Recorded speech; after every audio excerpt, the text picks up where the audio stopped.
changemakers. Thank you for tuning into the Hacking the Patriarchy podcast.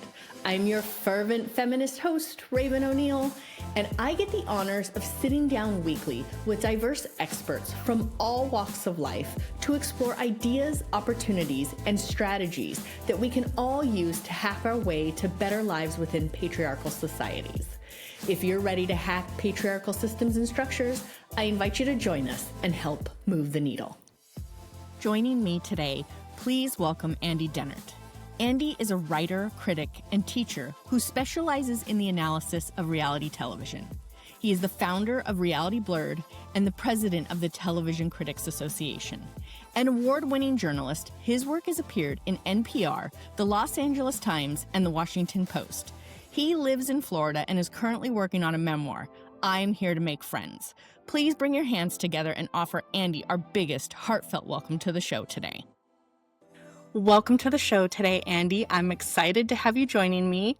We are going to be discussing media, diving more specifically into reality TV, something you report on.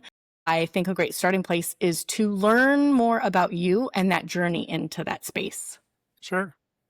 Yeah, it's been quite a long journey, I guess, more than 25 years now, 26 professionally writing about reality TV, and as a fan all the way back into my high school years when I first discovered The Real World and just immediately fell in love with that genre, the show, just the fact that it provided a window into the lives of people who were unlike the people that I went to school with or knew in my community and were living lives that were bigger and bolder and more interesting in many ways. And I think the voyeuristic nature of it certainly was an immediate appeal too, because it was like, oh my gosh, like we get to actually see people living their lives. And back then in the 1990s, that, we had internet access, but nothing like social media, video, photos, et cetera, that we have today. So it wasn't like there was a possibility of, learning about other people except through like books or documentaries or TV shows. So it was definitely a different time then.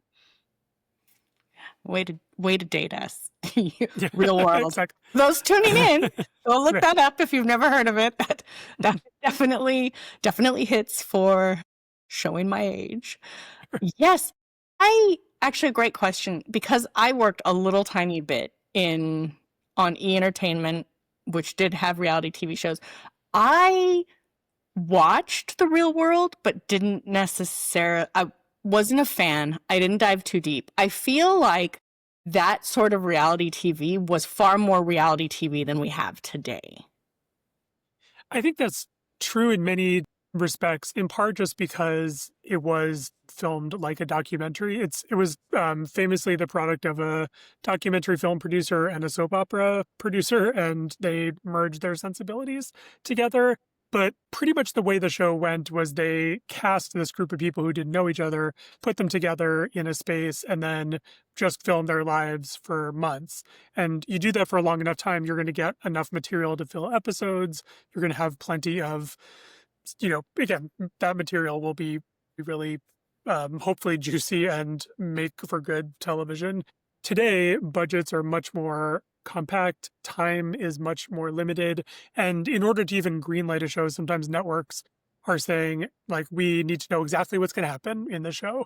And for reality TV to work, you can't always know what's going to happen, especially if it's not a competition or a format like, here we're a Top Chef, we're going to do a challenge, someone will be eliminated, we can know what's going to happen in that sense. But like when you're just filming people in their lives, whether it's the 20-somethings on The Real World or the Osbournes, the sort of first celebrity version of that kind of show that came out about a decade later, you're just kind of hoping that what happens is going to fill that time and space. So yeah, I think there still are shows that have as much authenticity.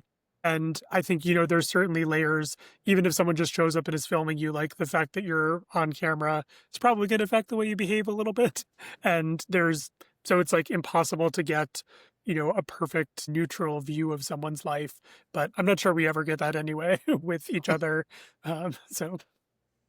Well, that's a perfect dovetail into something I wanted to look at. So I know that you have written a little bit about diversity in reality TV. And I know that since some of it is scripted and really produced, it can present, and this is called hacking the patriarchy, so it can present this content that almost reaffirms patriarchal norms.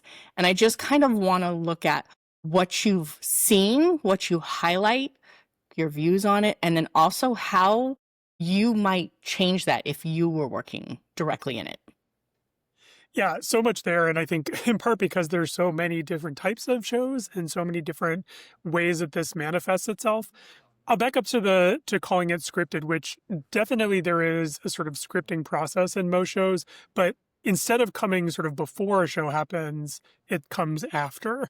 So whether it's a show like The Bachelor or The Real World, it's something that happens during post-production where someone is taking all of the footage, all of the material, or like some low-level post-production people are logging all of that, and then what are called story producers are taking that and shaping stories out of it. So those stories can closely mimic reality, or they can totally wildly not resemble it in any way whatsoever.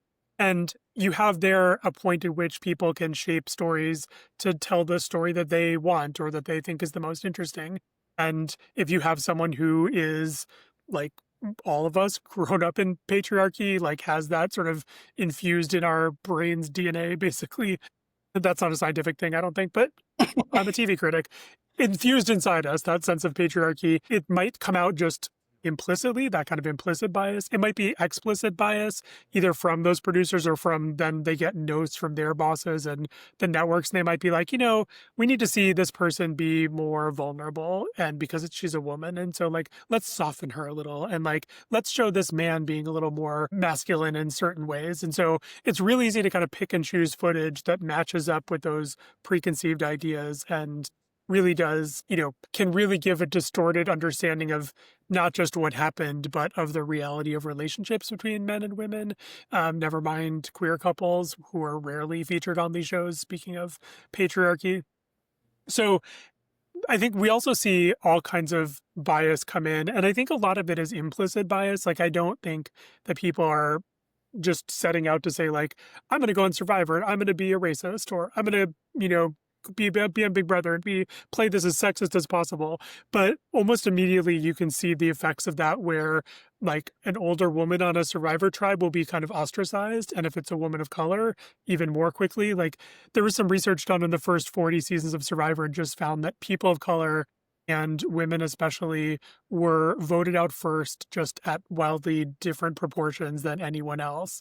And you can see that people are kind of like reacting to people who are like them in the show. So it's like, we're going to bond together because we have similarities due to maybe it's our age, maybe it's our background, maybe it's our geographic location, maybe it's our race, or maybe it's our sex. All of those things come into play.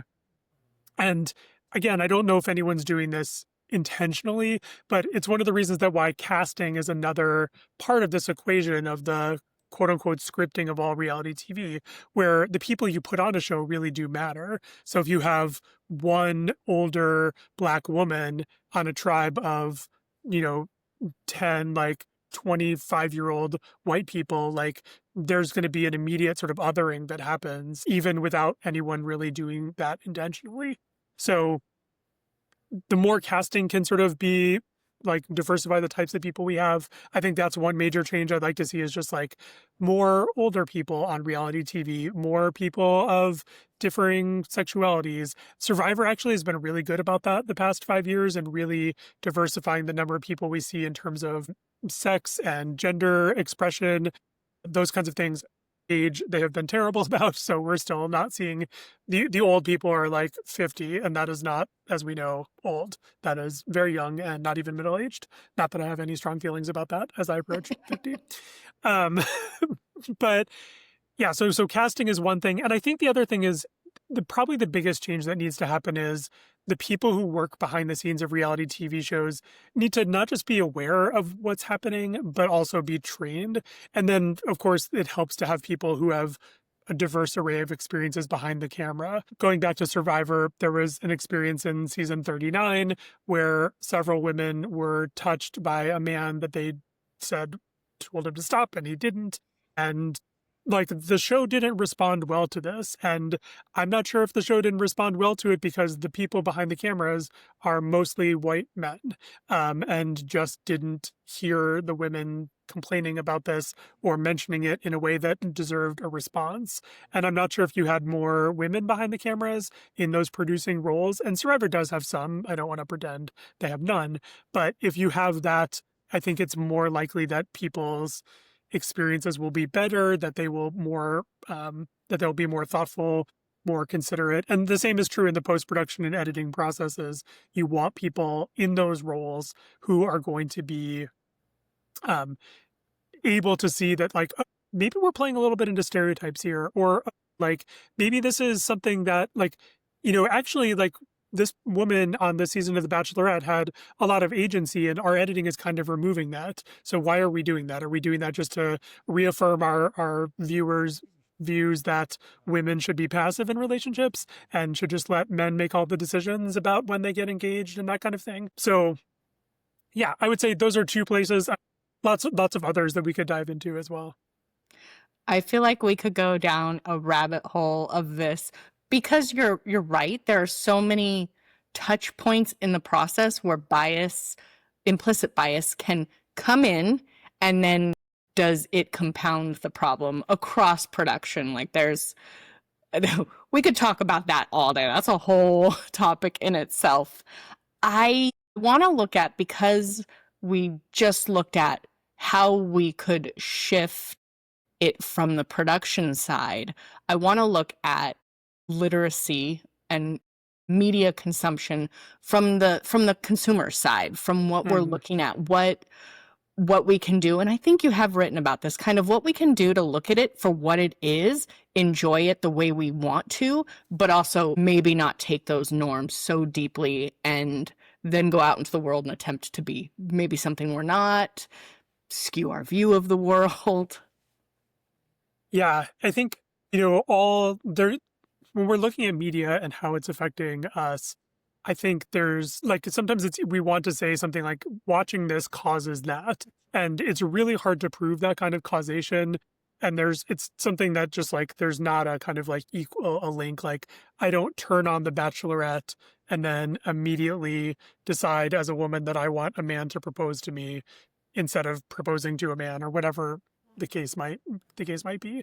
However, I think what we need to be aware of is that reality TV shows can counter narratives that we've heard all our life, or they can reinforce them. And of course, when they're reinforcing those narratives, we don't necessarily notice in the same way. So if it's something that your family, your community, the media, movies, TV shows have been kind of repeating over and over again, when it pops up on a reality TV show, it might just be like, oh yeah, it's kind of what I thought anyway, like, so I'm not going to notice it. But I think the key is to notice that all of this is constructed. Obviously, fictional shows are scripted, written, then directed, produced, acted. Reality TV shows, of course, there's a concept, there's casting, there's how people choose to behave, there's how they're produced when they're being filmed, and then, of course, there's the editing process. So it's like, how is this all being shaped for my consumption? Are they trying for me to Is this like trying to get me mad in this moment? Is it like, what's that feeling that I'm having, and why am I having that feeling? I think that's where I often try to start from. And I can say that, like, this, I don't want to get on a, like, sort of pile a couple horses on top of each other and stand on top of the highest horse possible and be like, I am perfect at this, because that is not true at all. And I will often react to what I'm seeing. I will get mad. I will laugh or make fun of. I will have these emotional responses and write about them. But then I try to, like, step back a few inches and be like, what's causing this? Where am I here? What's the thing that I'm annoyed about? And sometimes that can be really useful when you're thinking about it, and just, like, for example, there's on Big Brother years ago, there was several seasons in a row where this happened in varying degrees, but there were people who would get into verbal arguments, and there was one person who was throwing a lot of homophobic slurs and saying a lot of horrific things. Same thing has happened to people saying racist things. And then the show would air that. So Big Brother, I should just say, people can watch what's happening on Big Brother live because it's streamed to the internet or to Paramount Plus now as it's going on, and it's the episodes that we see on TV are a few days behind what's happening, but it's unlike most reality TV shows in that it's being filmed and airing kind of simultaneously. So people could watch what's happening. So they saw this fight unfold and we knew it was coming. And then the show comes along and edits out all of the slurs and just like cuts all around all of that. And so what we end up seeing is someone who all of a sudden now looks less like the aggressor, now looks kind of weirdly like other people are overreacting to him because we're not actually hearing what he's saying. And so I think it's like, if you're watching just the TV show version of that, you're like, why are these people overreacting at what he's saying? It's like, well, was that all he was saying? And I'm not suggesting people make up their own stories to fill in gaps that a TV show leaves, because that can be problematic too. But on a show like Big Brother, we can actually go look at the live feeds and compare it. On other shows, we can read interviews with people, look at their social media, see what they're saying to kind of fill in the gaps. And then also just think about like, what are we actually seeing? Like, is the show cutting away and we're not seeing somebody actually say some words? Like, how is it being constructed and presented to us, and what can we find out from that? Are you that totally little bit of a sidebar? Are Sure. you friends with some of these producers? Because I just kind of wonder what that does to your feelings of integrity to know, like, this happened, using the example of the gentleman that did what he did on the live stream and then they edited, like, speaking to integrity. Like, that's, for me, that would feel really bad to present someone who's terrible in a light where they're not terrible. Yeah. So I'm not friends with the producers on Big Brother. However, I did interview them and I asked them about that very thing. And their response was, well, we don't want to give that kind of hateful language a platform. We don't want to air those words on TV. And I see that as a reasonable response, something like, I agree, like, I don't want there to be slurs on TV.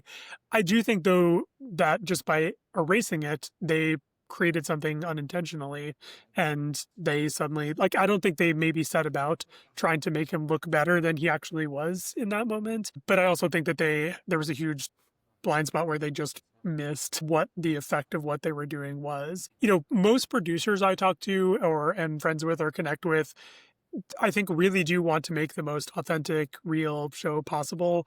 And what I see a lot and what they tell me about is just economic pressures making that difficult. It's we must maximize our profit at all costs. So your budget, your time all gets shrunk down.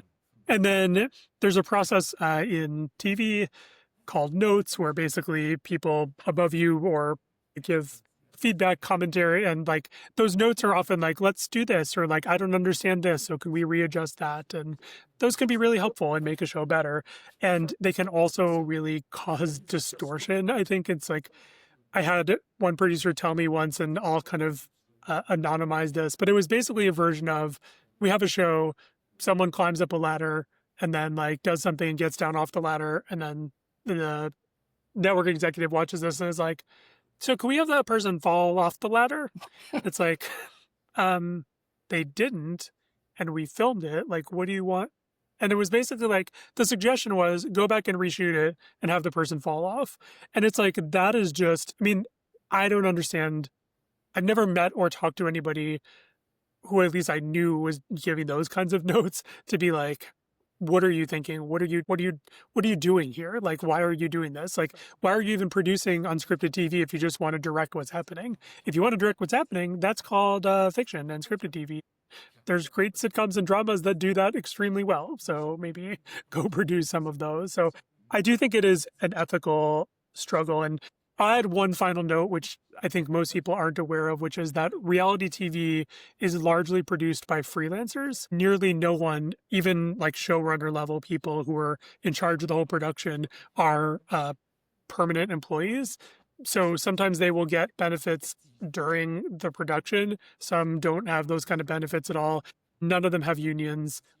I would say almost none of them. There are some shows and some parts of some shows that are unionized, but that's very, very rare. So you basically have a situation where someone's like, you need to do this. And it's like, do I do it and keep my job? Do I do it and keep myself employed in the future? Or do I not? And then now I'm essentially like off the list of people this person will ever call again for a job. And so the incentives there again, capitalism sneaking in and making things even more difficult. I'm glad you mentioned capitalism there, because that is true for most jobs, right? That's why we don't throw up a flag and really say what's on our mind. We just sit back and, okay, you want that change? Sure, I'll do that, even though it's completely out of alignment, because I'd like to keep my job, or I'd like to be hired again. Yeah, and then our jobs are tied to things like our healthcare. So it's like, do I want to be able to afford? Do I want to go bankrupt when I get sick, or do I not? Like, and those are awful choices that our society forces us to make. And we see the product of it, ironically enough, like in our entertainment too.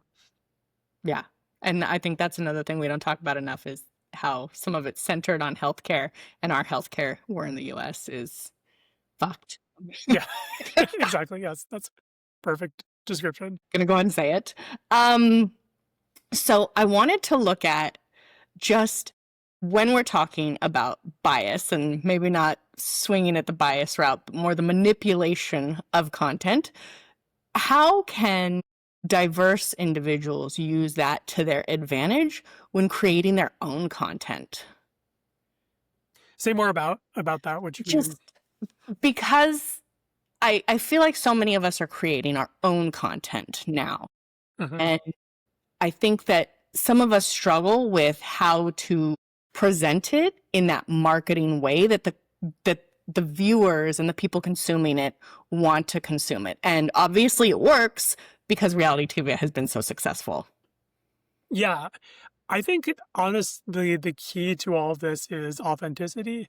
And I realize that can sometimes be like, it can feel like that doesn't really match up with what reality TV offers. But I would argue that people are drawn to reality TV because it is real people. There's a removal of that layer between fiction and us. So we know that it's not just an actor reading lines, it's a real person. That real person could be me in some context. Like, I'm watching someone on Survivor, I could go on Survivor, and often that does happen. So I think that, like, so in other words, we are watching for that authenticity, even when we think something is being overacted by reality TV cast members, or maybe the editing is terrible, or it's just like all those kinds of things. There's still a sense of authenticity. And what you see on TikTok, on YouTube especially, are people who are creating their own content, who are getting people to respond because they're being raw and real and not overly produced. So even like, we're talking right now, and I have my bookshelves in the background, and like I, don't have like my t-shirt on that I was wearing this morning when I went to work out. So I'm kind of presenting myself in a different way. But I think a lot of the kind of content that works is like people just turn on their phone and are suddenly filming themselves when they leave the gym, and they have a thought and they share it, and they don't have to look perfect. That doesn't have to be the perfect setting. It doesn't have to be framed perfectly or edited flawlessly. And I think people really do respond to that authenticity. And I think that that is true across affinity groups, across people's like differentiators, whatever that might be.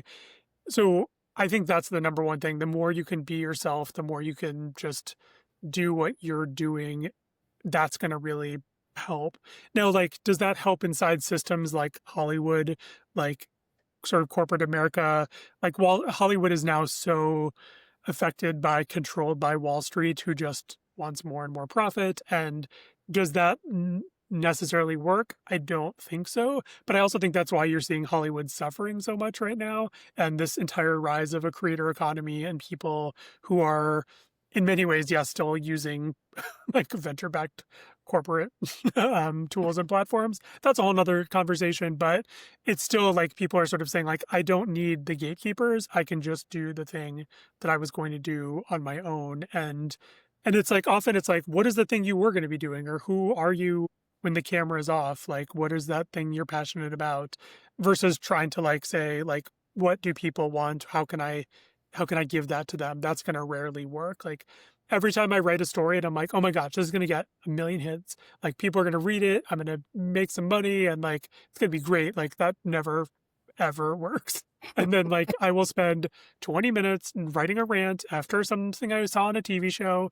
Maybe it's because of some obnoxious sexism from like Chris Harrison on The Bachelor, although thankfully he's gone now, or whatever. And then like suddenly that piece is like rocketing up, right? It's like that authentic human, raw, emotional reaction is what is attracting people. And I think that that's the best advice I could give if I can frame that as a advice question. I actually love that because it was a different spin on authenticity, a very clear explanation of authenticity. So I appreciate that. I do want to circle back to capitalism and the other platforms, but Sure. I wanted to kind of beg the question. I don't know if you've thought about this, about generational viewership, because you mentioned authenticity, and that's what I want to see. My kids love that over the top, overacted content. What did they call it? Brain rot. Like just like the worst things. And younger generations love it. So like, and you mean like, are they watching scripted shows, like the kind of No, they're short video? watching other influencers, but these influencers are just so over the top. Just everything is so animated and oh my goodness. And then my kids mimic it. They're like, oh my God, did you see that? And it's just like, it doesn't need to be that crazy, that wild. Yeah, I think that's probably similar to, I think people often, especially whether they're teenagers in their 20s, as they're sort of finding their identities, will emulate what they see in pop culture. And so we're seeing that now, although they're just emulating people who, again, probably feel more like themselves.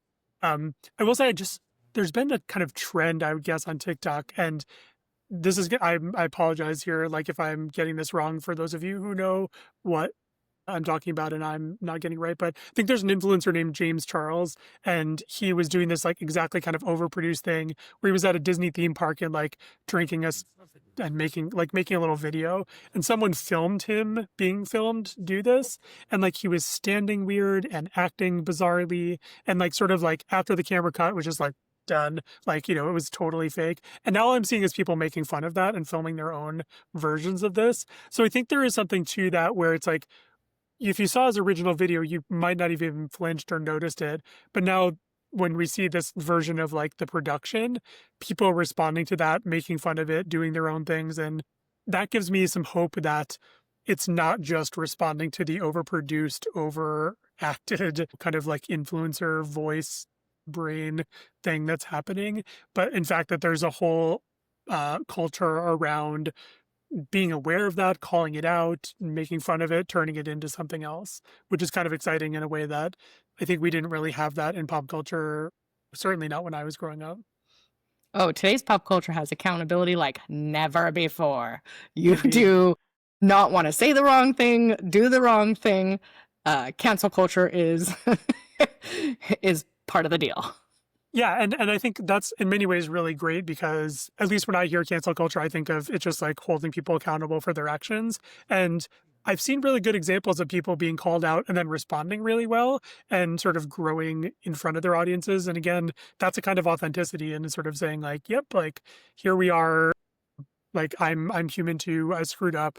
I didn't do that right. I've certainly had that happen in my own work where I've written something or, I think I just used like in a joking way, a casual phrase that I used to hear. I won't repeat it. And someone responded like, hey, that actually refers to people who have this kind of disorder.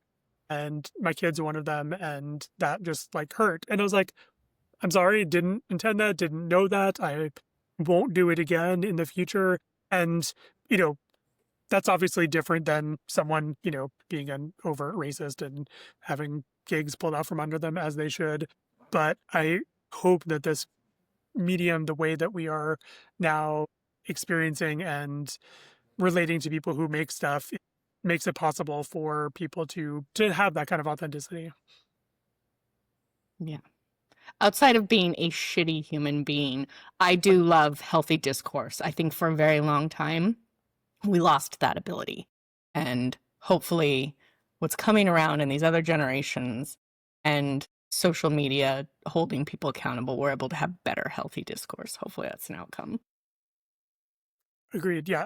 And definitely just co-sign like shitty human beings don't need a second chance when they're completely shitty. Like just goodbye. Yeah, if you're a shitty human being and the powers that be, the generations, the platforms, whatever is, they cancel you, you deserve it. Zero. Yeah, You for sure. don't get to have healthy discourse there. Exactly. So you had mentioned capitalism in regards to its control, Wall Street controlling everything as it does, but you touched on capitalism also controlling or even was it Capitalism Wall Street, one of those, controlling kind of independent makers on these other platforms. And yes, you need to get paid, you're going to take sponsorships, you're going to do stuff like that. But these platforms to me have also greatly impacted the way we consume media. And I do feel when I think about major YouTube influencers, let's just use YouTube. Let's just use YouTube as the example. I don't actually think about too many women. Actually, let's not even say women. Very diverse individuals making that influence. Of course, we think about the Mr. Beast. Like that's the first one that comes to mind. My kids watch all of these gaming YouTubers, but I don't know who they are. It's okay. Yeah, me neither. It's really changed the ability to pave your way there. Like you don't have to be a Hollywood actress, actor, person. You can just build your own brand and your own media company there. And kind of because, again, please, if you're tuning in, correct me. I can't think of too many diverse individuals that have done that well. So how you might see diverse people using that to their advantage to then go create reality TV like content that's authentic, ideally. Yeah, I mean, I think part of the thing is when we're using platforms, especially ones controlled by, public Wall Street backed companies or venture capitalist controlled companies, like all of which have this kind of growth and profit mentality, we're seeing content being affected and controlled by those algorithms that are constantly just serving more and more of what keeps attention, gets people angry, et cetera, et cetera. And also does things like tries to keep people on their platform. Like we saw this with Twitter where like they started suppressing things with links. So if you're trying to like build your own brand, your own stuff off of Twitter, like, and you're just linking to it, like people aren't going to see that. And so YouTube is similar. And like, I know that they are constantly adjusting their algorithms and et cetera. Mr. Beast has famously figured out how to play the algorithm in a way that no one else did. And he did it so well, and did it so well that he was making millions of dollars that then he could feed back into his content and make it even more extreme and kind of create this like upward trajectory. And it's funny, other people have now sort of started to figure that out and copy him. And so it's become a little less successful than it was in the past. But I think that's part of it is like because these algorithms, because what works is so opaque, or often you're just really guessing. What does Instagram want from me now? Like, what do I need? Do I need to make reels? How long should they be? Should they be 10 seconds? Should they be 3 minutes? Like, if you're constantly trying to feed an ever-changing algorithm controlled by capitalist monsters, you're going to be miserable as a creator, and you're probably going to have some success and then some failure. And probably the failure is going to be more than anything else. Like, I remember we went through about 15 years ago, the sort of in journalism called the pivot to video, where Facebook and other platforms were like, make videos and we will send everyone to your videos and we'll pay. And so people like media companies laid off their writers and hired video teams. And then like, of course, Facebook got tired of video and then started suppressing that. And suddenly like all these companies just like were in huge financial trouble because they no longer had the thing that was working for them. So I think, the bottom line of all this, I guess, for me is that people who make stuff should make the stuff that they want to make and then distribute it in ways that make sense for what that is. Maybe it's on Instagram, maybe it's on Facebook, maybe it's on your own website. Probably it's a version of all of the above. It's like really about using multiple spaces so that if one of them goes away, like if you're on Twitter and it gets bought, hypothetically by a white nationalist fascist asshole, then you can, your whole business doesn't collapse because it wasn't just there. And that's what I think I worry about, people just building their entire business on single platforms. And then and Substack is one of those, which, I mean, they have so many problems of their own, never like being home for Nazis, for example, and unapologetically so as one of those. And it's just again, these so many of these companies are just evil objectively. There was reporting recently that came out about Facebook being able to now detect when teenage girls would post selfies and then delete them pretty quickly. And as soon as they did, they would start serving those girls ads for beauty products because they thought they were in a low self-esteem moment. And that is I mean, I guess it's brilliant on the evil genius scale. And it's just horrifying to think of that's one thing we know about. What are they doing with the tons of data they have about everyone, and how are they controlling what we see, who we see? To your point, who are they suppressing? Who are they sending us to? If you're, teenage boy can go on YouTube and suddenly be inside the manosphere and being told all kinds of things about what women are doing to them, and sort of create suddenly this hostility that again echoed from our society as a whole. But what's YouTube doing to enhance that, to really and again, I don't think anyone's sitting down and saying I would love for YouTube to be misogynistic and just extremely gross. It's what's going to make YouTube more money, and so those dials will be turned up, and the effects are that's what happens. Yeah. And I think that the question of what's going to make us the most money also it becomes this predatory behavior, because that's what makes the money, which is really, really sad.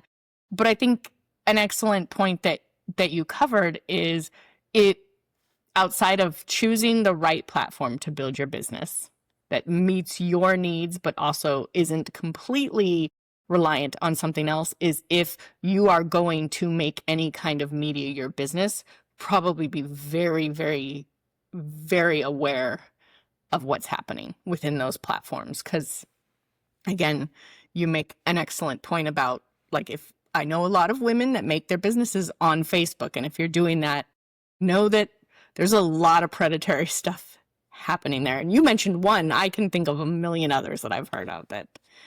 Yeah. I mean, and some Meta of it is trash, but yeah, for sure.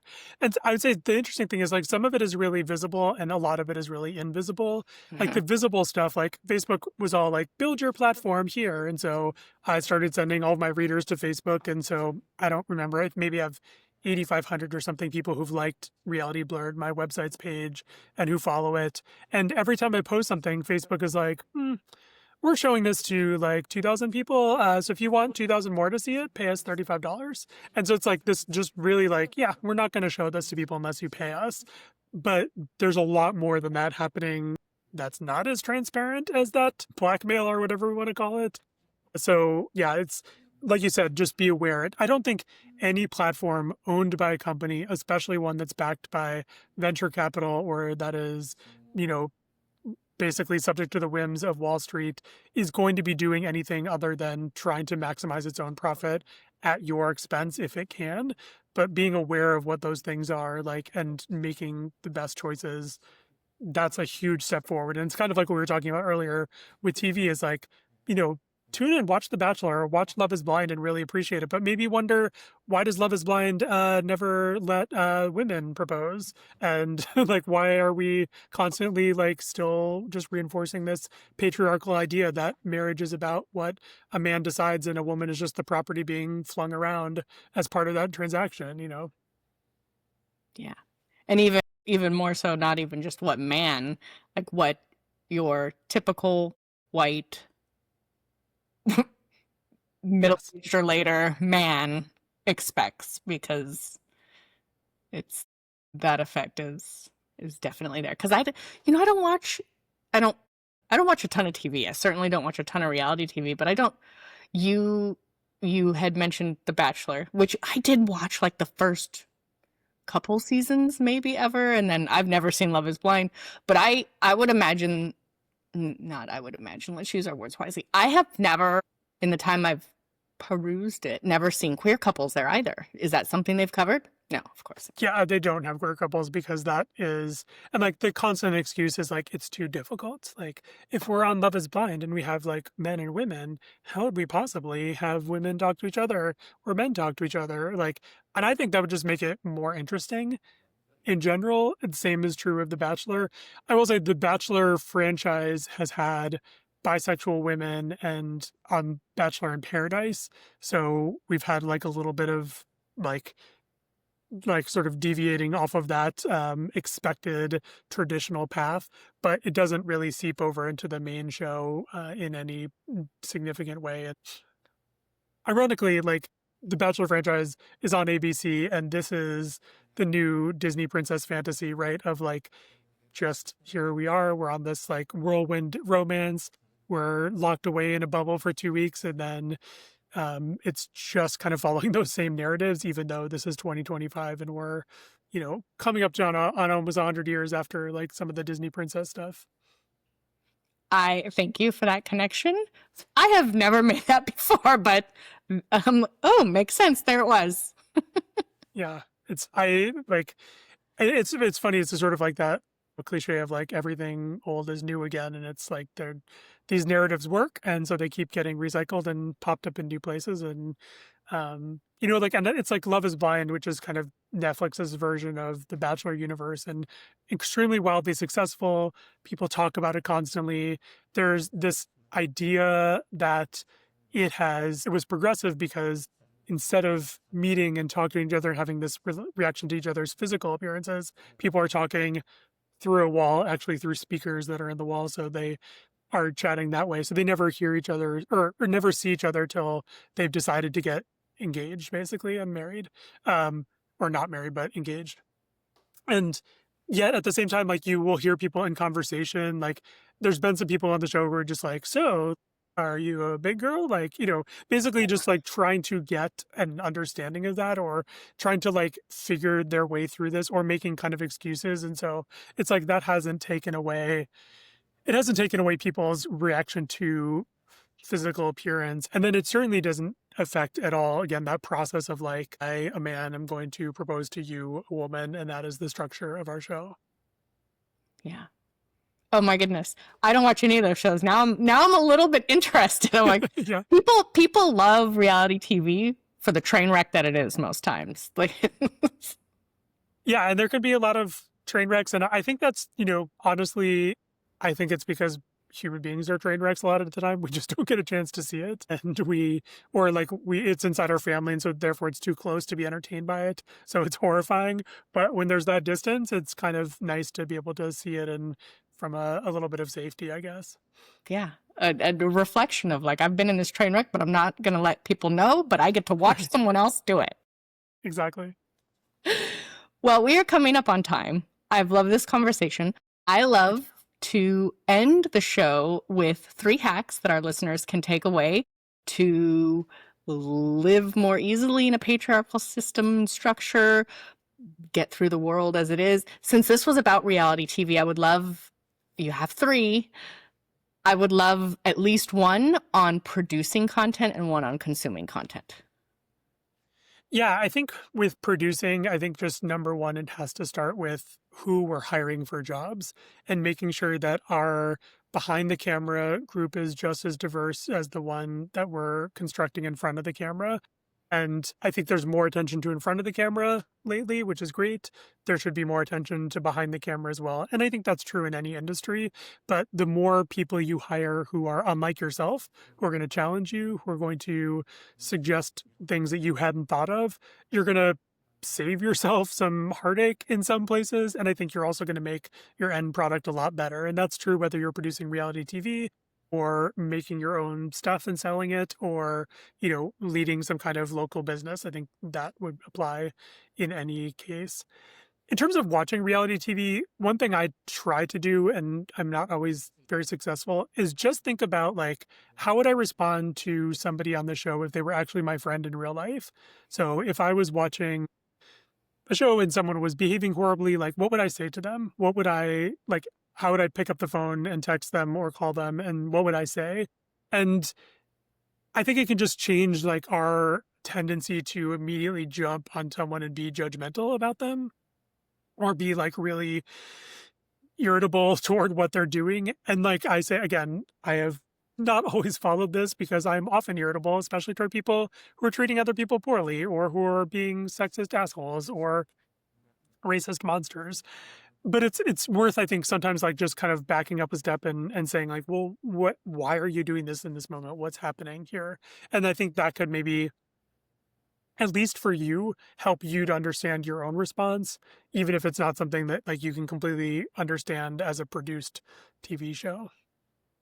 I would layer on there that if you feel that way too, you could also write the show or write the characters and ask the question. Like, I think if we begged more, again, accountability. If we asked more questions, we'd hold people accountable a little bit more. Do you have a third one? I would say, like, just in terms of injecting the world with more of the types of stories and representation that we want, is to like do your own version of creating whatever it is that is going to share the kind of messages and experiences that you want. And I don't say that that means everyone has to become a social media star or a reality TV star and put themselves out there. But what's your passion? What's the thing that you love? Like, I think it can be really useful to see other people who have similar things. Like, and I'm not going to be good at coming up with an example, but like, let's say there's a person who identifies as female who's really good at something that's traditionally male. Like, they love to fish. I'm going with the most generic and the thing possible here. And they might like not really want to post fishing pictures on the internet because they're like I'm the only woman who likes to do this. But if someone else who is also a woman and likes to fish posts some stuff, like now suddenly you see there's somebody else like me. And that can actually, and then like you share what you're doing. And now maybe there's a community that forms around that shared interest. Or maybe you're just representing and demonstrating to people who are watching. And like, this is late in our conversation to get into this, but it's like for me as a closeted queer kid in the 90s to watch The Real World and see gay people acting like themselves and just being themselves was really interesting. They were totally scary to me because they were all type A personalities and I am not that. Like, I'm much more introverted. And so I was not like, I want to be like them, but it was reassuring. It was like, it helped me see that the world was I was not as alone in the world as I thought I was. So I think whatever you want to share, whether that's your writing, your art, your experiences, in whatever places you want to do that, whether that's very publicly online or just in your local community, I think that's really going to be a way that we chip away at these structures and really do help people find their way out of them. I love that answer. Not only that, women fishing is very niche. If that's you, go for it. It's so niche. Yeah, exactly. Thank you so much for that answer. I really, really enjoyed that. For those tuning in who want to reach out, want to connect, want to consume your content, how do they connect and find you? You can find all of my reality TV stuff at realityblurred, BLURRED.com. And all of my stuff, like my other writing, my newsletter, my teaching, my coaching at andydehnart.com. That's DEHNART.com. And both sites have links to my social media and RSS feeds and newsletters and stuff. So you can find everything that you would like if you want to follow me on a platform or something in those spaces. I will put both of those in the show notes. Thank you so much for taking time out of your day to join me and have this conversation today. Thank you so much. It was wonderful. Thank you for what you do. And it was lovely to chat about all of this, and I appreciate it. Thank you. Thank you so much for tuning in and listening to today's episode. For all the juicy deets on this episode, be sure to check out our show notes or give us a holler on Instagram at Hacking the Patriarchy Podcast. And if you enjoyed this episode and you'd like to help support this podcast, don't be shy. Please share it with your friends. Sharing is caring after all. Lastly, if you'd like to lend your personal support, please take a moment to tell the world about it with a review on your favorite streaming platform. We'd be forever grateful. Tune in again soon to enjoy a brand new episode of the Hacking the Patriarchy podcast. And until next time, keep on hacking, my friends.